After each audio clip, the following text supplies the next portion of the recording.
Hey, what's up? Welcome to my first video on Skin Dog Boxing. So this will be the first episode of my new boxing channel. Hope you guys enjoy it. And yeah, to start off with doing a little fight breakdown here of Ryan Garcia versus Gervonta Tank Davis. So yeah, we're just gonna get right on into it here. Yeah, so super excited about this fight. It's probably been the first fight I've been excited to watch for a long time, and I think you really got to take your hat off to both fighters for stepping up and bringing it back to the era where the best are fighting the best.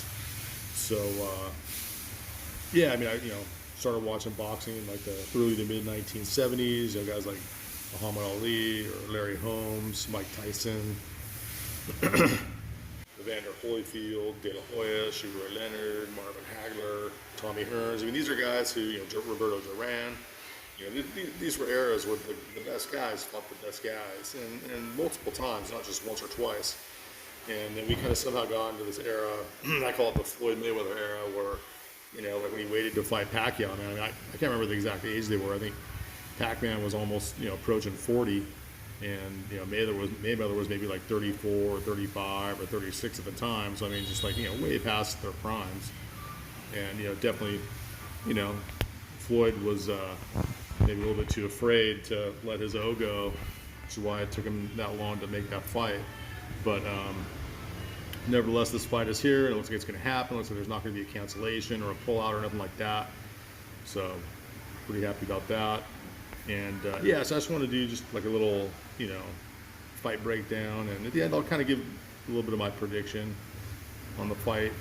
And but yeah, let's just first start off with the we'll do the tail of the tape here, man. So cool. So you got Gervonta's about 4 years older. Ryan's pretty young at 24 for such a big fight like this, but he's only got like 5 less fights. They're both undefeated with no draws. Tank does have the slightly better knockout ratio, but they're both over 80% knockout ratio. Ryan definitely has the height advantage by about 5 inches, and he's also got the reach advantage. By some stats I see about a 3.5 inch reach advantage. By others I see like 4 or 5 inch reach advantage. But either way, there's a height and a reach advantage for Ryan Garcia. Here's another one I was looking at here, just another little tail of the tape thing, and yeah, it kind of gives the same information, similar information, but it does show that Ryan's got a like 82% KO ratio and Tank's 93%. This one shows Tank is 4 inches shorter and only 3 inches less reach. So I would say Ryan's reach advantage is about 3 to 5 inches, or what it appears to be. But yeah, let's just jump right back into the my little breakdown of the fight here, which is mainly what I want to talk about here. So yeah, definitely both guys are super fast. So you can see here I got Ryan with the speed advantage, but I mean if Ryan has a speed advantage here, it's like it's ever so slight, and I think at some points in the fight Tank may be the faster fighter, so I don't know how much really of an advantage that is, but I'm going to give just a slight nod to Ryan there. And then the next one's going to be the power advantage. So I got that as even. So Gervonta, like I said, he does have the higher knockout percentage, but Ryan, when he hits guys, man, he puts them out. I mean, some of the most vicious knockouts I've seen from him to the head and to the body. Very devastating the way Ryan knocks guys out. But it's the same with Tank. So anyhow, let's jump down to, we'll say that's even. Defense, I'm going to definitely give that one to Gervonta. Ryan's a bit, well, kind of a knock on him is he keeps his chin up. He's not, totally, defensively responsible all the time. And yeah, I have to agree with that, I mean, that's definitely going to be that could be the difference in the fight right there. But we'll see what, with this camp, if he's, improved that any. As I had personally made a few comments about that being something that he needed to focus on in the past. We'll see if he's taking any of that to heart or not. And then, so yeah, but yeah, Gervonta's definitely defensively very solid. He does get hit, but I mean, he's always got his chin tucked, and he moves around a bit. He's low, so he's a little bit harder to hit. He's got really good footwork, so and upper body movement. So he's definitely maybe the harder of the two to hit. In the chin category, yeah, definitely have to give the nod to Gervonta on that. Yeah, never seen him get knocked down or hurt real bad or anything like that. So, whereas Ryan, obviously he got knocked down. He got caught with his chin up against Luke Campbell. He did come back and score that vicious body knockout right afterwards, but he did get exposed right there with that chin up. And and Luke Campbell's not a bad fighter. I mean, that guy's former gold medalist, so you can't say, oh yeah, Luke Campbell's not a great fighter. And so let's jump on down to the next category, which is the experience. So definitely, you got to give the nod to Gervonta there. He's been champion for a while.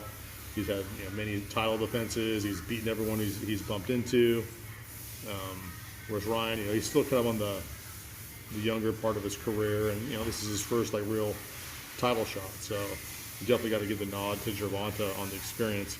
As far as reach goes, we already talked about that. Ryan appears to have a 3 to 5 inch reach advantage, and that's going to be key right there, depending on how he uses that reach advantage in the fight.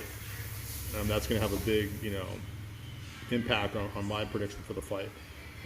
Footwork, again, I'm going to give that to Gervonta. I think Ryan doesn't have bad footwork. I think he's improved it, but I mean, Gervonta's, he's got a really good style. He moves a lot of upper body movement. Doesn't get caught in bad positions very often. And Ryan kind of seems to, rely more on his speed and power to come forward. And I don't really see, there's not a whole lot of boxing left to right, forward and back. He more just kind of, tantalizes guys with his speed and power, and then kind of comes in to finish them off. A little bit of boxing here and there, but I think definitely that's, that could play another, key role in this fight here.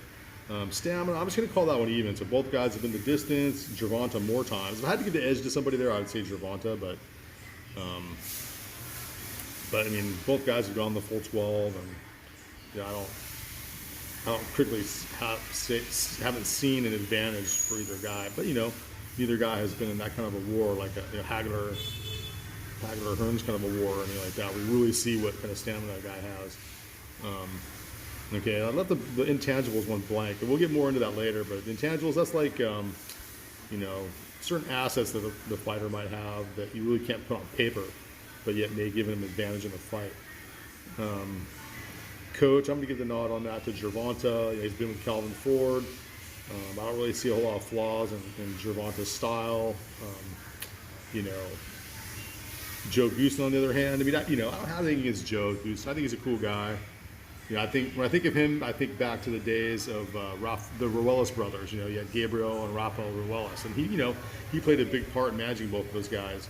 And I think about his biggest fight, other than this fight right here that's happening in a couple days, was him against Rafael Ruelas against De La Hoya. And let's be honest, I mean, both guys were up and coming fighters, and obviously De La Hoya was the more touted fighter, being the Olympic gold medalist, so on and so forth. But Rafael Ruelas, he was a younger guy too, undefeated. He was undefeated at the time, and he really just didn't show up for the fight. I mean, he may have made it interesting in the first round, but the second round, De La Hoya just mowed him over. And so just my main thing was just the defensive irresponsibility, because again, you had a guy like Rafael Ruelas, who's a long, tall fighter, not too much different from Ryan Garcia, although I would say Ryan Garcia is definitely the more skilled fighter.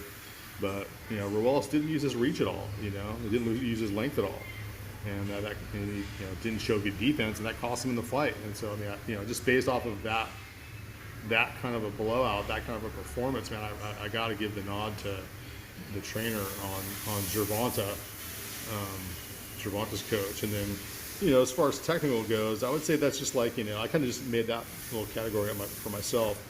And I would say that I would call it like the Lomachenko category. So, And that just has to do with like, the technical ability within the fight, like being able to move around to different angles, you know, attack your opponent at different angles, defend at different angles, just overall, quickness and defensive and offensive capability, you know, how sharp the fighter is. And I definitely would give the nod to that on Gervonta.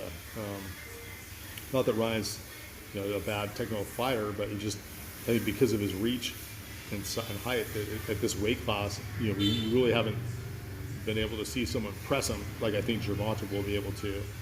And cool. So you can see, just based on the different categories here, it's kind of by paper, it's a blowout for Gervonta. And the intangibles, I would actually give that one to Ryan, because I think, and this kind of, this is going to kind of lead to so basically you got 1, 2, 3, 4, 5 X's for Ryan, and you got 8 for Gervonta. So,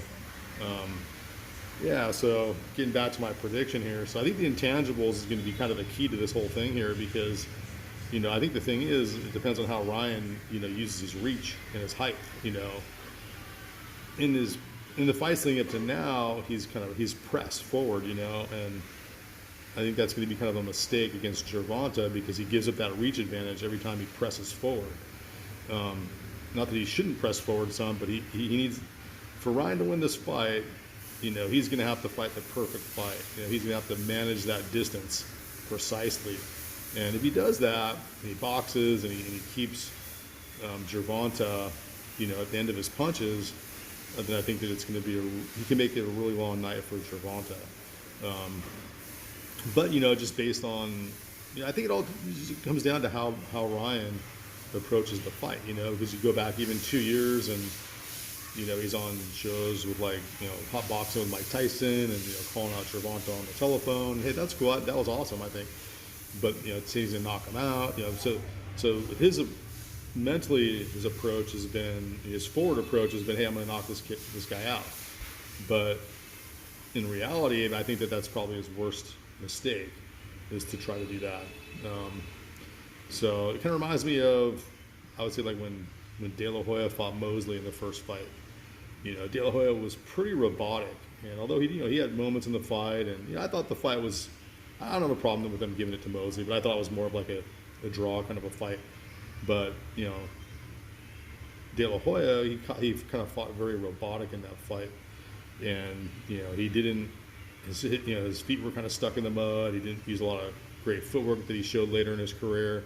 Once he changed trainers, basically, like once he lost that fight, and then De La Hoya, he had moments in that first Mosley fight, but once he moved on to Mayweather's dad, Floyd Mayweather Sr. as his coach, I think that his skill level really increased. Although he started taking more punches, he changed up his style a little bit, where he started holding that jab hand down more by his waist. Whereas before, he'd always hold his jab hand up, by his shoulder, protect his chin. So that was a big style change for De La Hoya. But against Mosley in the second fight, I thought, he got robbed that fight. Definitely De La Hoya won that fight. I think most people feel that too. If you look at the punch stats, it was heavily in favor of De La Hoya. But it took that first fight for him to realize how wrong he fought Mosley in the first fight. It took a whole change of trainers and styles and everything. And as we've heard a million times in boxing, styles make fights. And I think based on the mindset that I think Ryan has right now, is that he's just going to jump in there and take this guy out. I think that's going to be a big mistake. And I think that he'd be better off to use that, manage that distance that he has with his reach, and even work on a little bit of backward movement. Let Gervonta run into something. Let Gervonta press forward and run into something. Run into that power. That would be the smarter thing to do. But is he going to do that? I'm not really too sure. I think that sometimes youth, can play against you, in the form of not having enough experience. And I think we saw that with when Fernando Vargas fought Trinidad. So, Vargas had some success in that fight, but he took on the killer way too soon. So, that may very well happen here. But you know, I won't be surprised if Ryan can do something with this kid. I mean, even though on paper, you know, it looks to be like it should be a, you know, somewhat of a blowout or a decision win for Gervonta. You know, and hey man, there's also that thing that might happen where you know, Ryan just so happens to fight the right fight. But you know, if I had to lean one way or the other based on what I've seen so far, and watching as far as like with these two guys training, you know, he seems to be kind of more in front of the guy, and you know, we'll see. I mean, you know, Hopkins mentioned something. He made a comment when you know, in the pre-fight press conference about a month ago, where it's like the bull versus the matador. I think that was a really good analogy that you know, if Ryan lets Gervonta be the bull and he becomes the matador, I think he could win this fight. But if Ryan tries to be the bull, that's where he's going to run into problems, because Gervonta, you know, is a great counterpuncher, and Ryan hasn't faced a counterpuncher like Gervonta before, which is why he's going to have to maintain that distance, in my opinion. So anyhow, that's my breakdown of the fight, and hope you guys enjoyed it. You know, I'm not the greatest video person, you know, so I just use the means that I have here. So anyhow, I hope you enjoyed the analysis here, and yeah, let me know what your thoughts are. Enjoy the fight. Peace out.